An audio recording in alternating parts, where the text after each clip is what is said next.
Place au journal de l'économie, c'est avec Myriam Mascarello. Bonsoir Myriam. Bonsoir Aude. Alors les multinationales doivent-elles payer plus d'impôts? Les députés britanniques sont de cet avis, ont convoqué 3 super patrons ce lundi devant leur commission. 3 super patrons de 3 super multinationales, effectivement, Google, Amazon et Starbucks, qui ont dû donc se justifier sur leur politique fiscale. En fait, ce sont 3 groupes qui payent très très peu d'impôts au Royaume-Uni, le tout d'ailleurs en parfaite légalité, c'est bien le débat, puisqu'en fait ils domicilient leurs bénéfices, ces groupes, dans des pays où la pression fiscale est moindre, à commencer par le Luxembourg ou l'Irlande en ce qui concerne l'Europe. Donc les députés britanniques, eux, appellent leur gouvernement à agir, et notamment bien sûr le fisc britannique. Explication avec Laure Manin. Ce sont des géants de l'économie mondiale qui paient des impôts de lilliputiens. Pour le Royaume-Uni, la coupe déborde. Désormais, des sociétés comme Starbucks, Amazon ou Google doivent payer plus. Quand les temps sont durs et que les familles ont du mal à payer leurs impôts et leurs factures, et que les PME sont harcelées par le fisc pour payer leurs taxes, il n'est tout simplement pas juste que de grandes entreprises ne paient pas leur part d'impôts.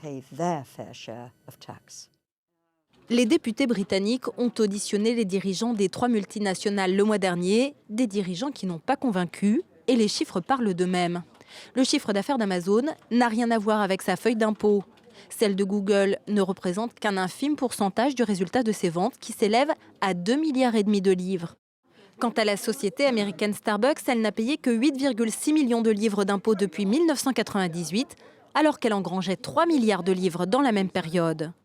Pour cela, ces entreprises ont enregistré leurs ventes à l'étranger ou transféré leurs profits dans des pays comme le Luxembourg, l'Irlande ou les Pays-Bas. Alors les députés britanniques veulent une fiscalité plus agressive. Il n'est pas juste que les personnes aisées et les multinationales puissent éviter les taxes. Nous allons donc investir pour récupérer des milliards de livres pour le pays, la population, et pour rembourser une partie de notre déficit. Les techniques employées par ces entreprises sont parfaitement légales, mais pour les députés, elles sont aussi immorales.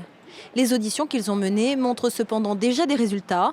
Starbucks a annoncé qu'il essayait dès à présent de modifier ses pratiques.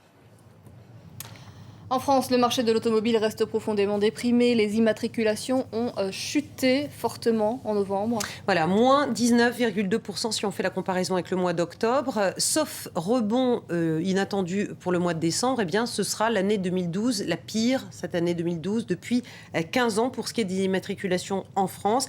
Et la France n'est pas la seule concernée. La tendance est également à la baisse en Espagne et en Italie. Et de façon générale, la production industrielle reste sur la pente descendante en zone euro. Avec un indice PMI, vous savez, qui mesure les carnets de commandes en fait, de l'industrie manufacturière, qui s'établit à 46,2 en novembre, autrement dit sous la barre des 50 qui sépare l'expansion de la contraction.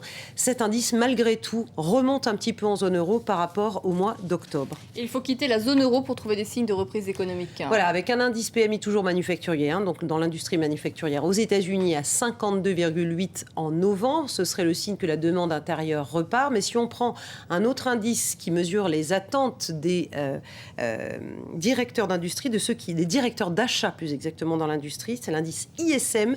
Celui-là, il est en baisse. Il a perdu 2,2 points en novembre par rapport à octobre. Donc, pour vous dire que la reprise n'est pas forcément très nette aux États-Unis. En Chine, au contraire, là, ça paraît beaucoup plus clair.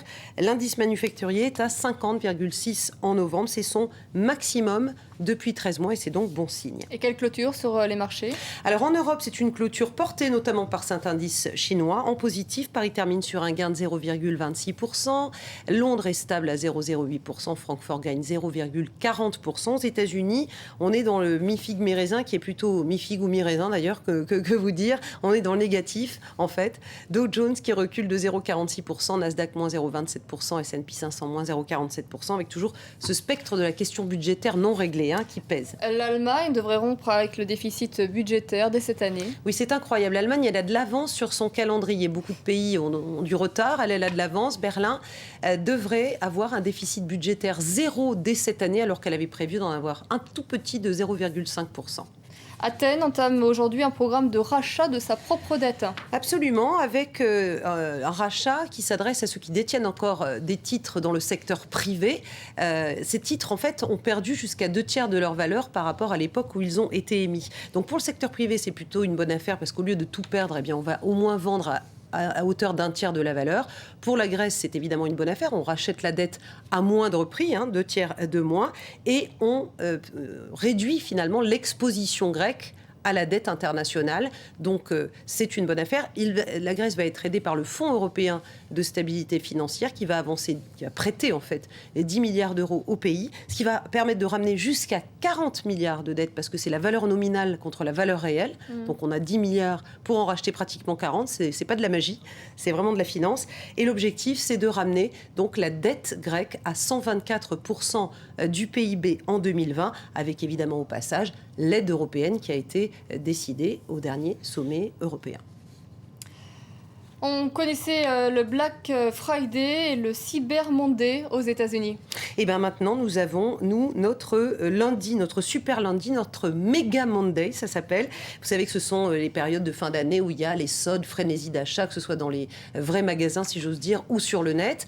Donc aux États-Unis, on a vu que ça avait atteint des sommets. En Europe, le réseau Visa prévoit plus exactement, parce que là encore c'est pas de la magie, un pic d'achat pour le 10 décembre prochain. Donc sur le net, il y aura 10 millions de transactions en ligne ce jour-là pour un chiffre d'affaires attendu, on verra, 565 millions d'euros. Merci beaucoup Myriam pour votre chronique ce soir, je vous retrouve avec plaisir demain.